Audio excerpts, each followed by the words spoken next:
A topic of interest for virtually all startups is M&A, and of course M&A valuations, because almost all successful startups, they end in an exit, a sale of the company. They have a much smaller percentage that end up IPOing as an exit endpoint. And so, well, I should note, and an even smaller number that just continuously run as growing private enterprises. So if M&A, if selling the company is a primary goal, what are the different types of buyers? Well, you have strategic buyers and financial buyers.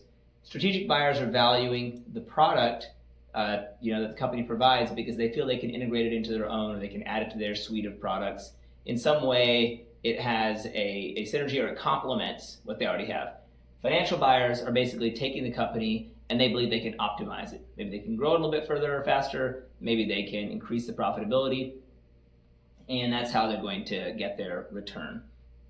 And so, which of these would you prefer? Well, I think everybody knows the answer to this question. Strategic wins every time. So strategic buyers, they're typically focused more on the product, that's provided, maybe relationships, IP, stuff like that. That's what they really care about. Financial buyers, well, not a huge surprise, but there's two things that financial buyers really care about. And number one is growth rate. Number two, less important but still important, is profitability.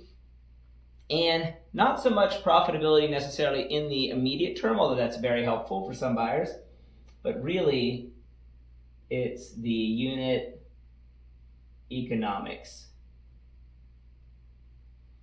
And so if the company's profitable on a single unit basis, then typically the financial buyer thinks, well, we can squeeze out some of the inefficiencies on the sort of the internal side of the organization, or the fixed costs, so that as this company grows and scales, those unit economics, being able to make say 20 or 30% per unit, or maybe even 50% or more, that can scale in. Honestly, on a SaaS basis, on a unit economics basis, it should be 90% margins. So that's the goals.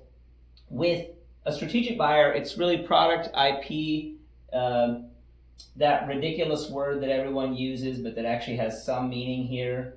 I'll throw it up as a shorthand, synergy, which really means, does your product complement theirs? So when you put the two together, is there even more reason for people to buy that? That certainly was the case, with my last acquisition, where we sold a nice piece of software that stood well in its own right, but when combined with a larger suite for financial advisors, it was that much more valuable, because it was just one component of all the things that financial advisors needed.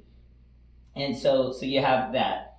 These factors come in further down the list for the strategic buyer. I will note that growth rate still matters. So actually growth rate may be a little higher on the list depending on the strategic buyer, but the other ones, they matter less because they figure that they're taking charge and will be able to control that in the future.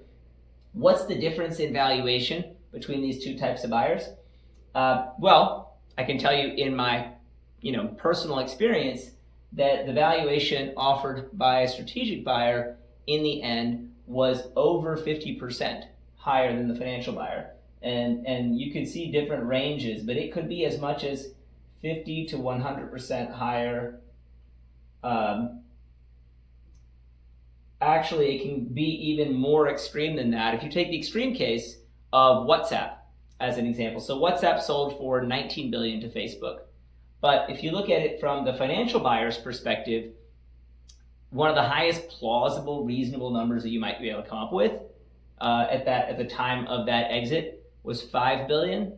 Maybe stretch and get to $10 billion. There was just no way you could justify, that premium. So again, 50 to 100% higher. So if you can, you always want to be looking for a strategic option. But if your company stands on its own 2 feet from a growth rate and profitability perspective, then financial buyers become a solid second option. And there are financial buyers in the right markets that will still pay 10x revenue, and so it can be an appealing option. Doesn't mean that this is is the only option.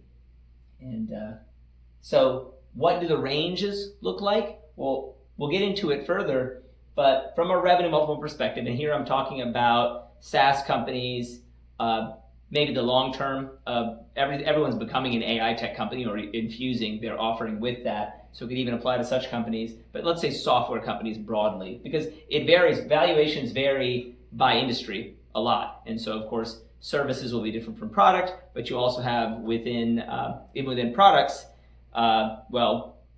soft drinks, beverages, just to use a random example, will be different than software.